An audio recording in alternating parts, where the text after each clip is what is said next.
kulanti wanaagsan oo wacan meel kasta oo naga daawanaysaan kuna soo dhawaada waraysigan aadka u kooban oo aanu ku waraysanayno fanaanka caanka ee Maxamed BK oo garabkayga fadhiya waraysigan ayaa wuxuu daaran yahay hadalkii hameen hore uu Maxamed ka yiri meel uu xaflad ku dhiganayay oo dad fara badan oo Soomaaliya siyaabo kale oo fasireen qaarna ay aad uga caroodeen taasoo sababtay habaar iyo eedayn iyo colaad iyo dadkii Soomaaliyeed ee bulshada ahayd in la iska hor keeno waxaan weydiinaynaa Maxamed marka hore maxaa ku kalifay waxa inuu yiraahdo fanka iyo siyaasadda in la isdhex geliyo ma khasaba iyo waxa u qorshaysan mustaqbalka dhow iyo kan fog baa jiray Maxamed soo dhaw TV Universal marka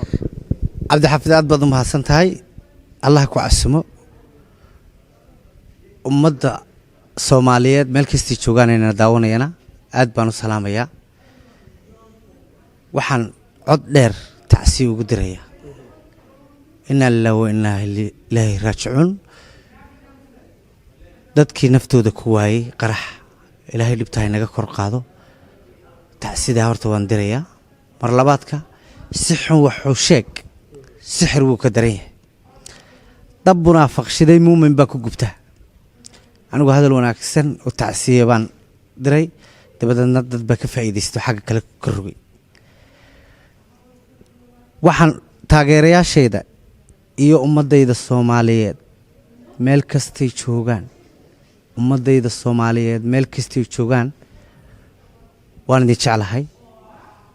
idinkana waan ogahay inay jeceshiin waan ka raali gelinayaa sidii intii khaladka u fahantay waan ka raali gelinayaa muqdisho xaal baan siinayaa mar dambe iyo mar horeba Maxamed tacsi baad dartay dabcan waad ka daqnatay iminkana waad iga sheegay hameen horena waad sheegtay xalana waad iga sheegay dhibaatadii ka dhacday muqdisho iyo dadka Soomaalida ku baaba'ay dhibaatada soo gaartay inaad ka tacsiinaysaa ka xuntahay waa garanay fanka iyo siyaasadda inaad isku dhaxoodimiyaa doonaysaa mise waxaad doonaysaa inaad kala weecisid si aan taageerayaashaadu aysan isugu dhicinin bulshaduna isaga hor imaan Cabdi Xaafid aad baad u mahadsantahay adiga iyo Universal TV ba aad baan idinku mahadnaqayaa fanka iyo siyaasaddu biikahan waa iska kay murgeen laakiin waan kala saaraya anigu fanaan Soomaaliyeed baan ahay muraayada gariina sitay waan iska saaraya fanaan Soomaaliyeed baan ahay meel walbana waan tagayaa socdaalkayga Yurub markaan dhameeyo UK aan dhameeyo ilaa Muqdisho waan tagayaa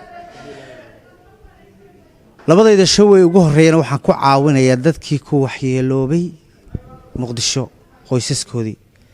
inna lillahi wa inna ilayhi raaji'uun ilaahay ha u naxariisto anigu Soomaali waan jeclahay man nacbi si xun wuxuu sheeg sixir wuu ka daran yahay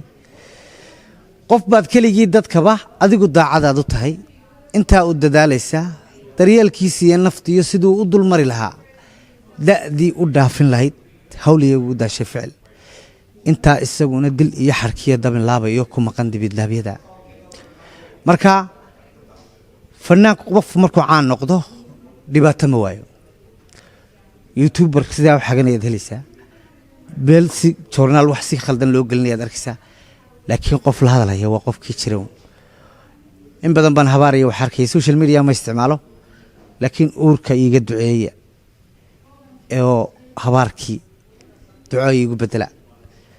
inta la sii noolaanayaaba waa mudee anigu mar walba fanaan Soomaaliyeed baan ahay meel kasto Soomaaliyan laba ballan waxaan ku qaaday in labadayda adin ku tago uga caroodeen hadalkaagii siyaabo kala duwan baa loo fasiray bulshadii Soomaaliyeed oo aan is haysan baa dhibaato ay dhaxtaala fursad waxaan ku siinayaa sharciga dadka Soomaaliyeed ku daawanaya malaayiinta fanaanka u tahay ninka Soomaaliyeed u tahay inaad ka raali gelisid wixii dhacay soo dhaw Cabdi Xaafid aad baad u mahadsan tahay waxaan u mahadnaqayaa adiga iyo Universal Adnaan oo kabarday naga duubayo nin qaali ah Barasaab iyo Cabdi Waasac oo niman qaali ah oo showgii muhiimka ugu horeeyay rag ilaha oo in la fadhiya dadka Soomaaliyeed waan ka raali gelinayaa deenu weyn cimaamada ka dhacda khaladkuna waa la ismoodsin karaa igu tuurade markii hore cimaamada waa igu tuurteene igu tuura anigu siyaasad dambena kuma jiro ballan waxaan idinku qaadayaa meel kastoo Soomaali joogto inaan idinku imaado waan idinka raali gelinayaa I love Muqdisho xaalna waan siinaya intaas ayaanu kusoo gabagabeynaynaa haddii ilaahay yidhaahdo waraysigan aadka u kooban ummadda soomaaliyeed qof aan khaldamin ma jiro maxamed waa maqlaysaan raalli kama ihi buu yidhi wixii dhacay waa ka xumahay ilaahay baan khaldaminin shicibkaas soomaaliyeed ee walaalaha isdugsanaya colaad iyo dhibaato yaan la dhex dhigin yaana laga faa'iidaysanna xumaan loo fasirin qof aan khaldaminin adduunka ma jiro walaalka hadduu raalli ku yidhaahdo madaxaa la saartaa aad baa u mahadsantihiin maxamed aad baad noo mahadsantahay Thank you, Abdi Xafid. Aad baa u mahadsantahay.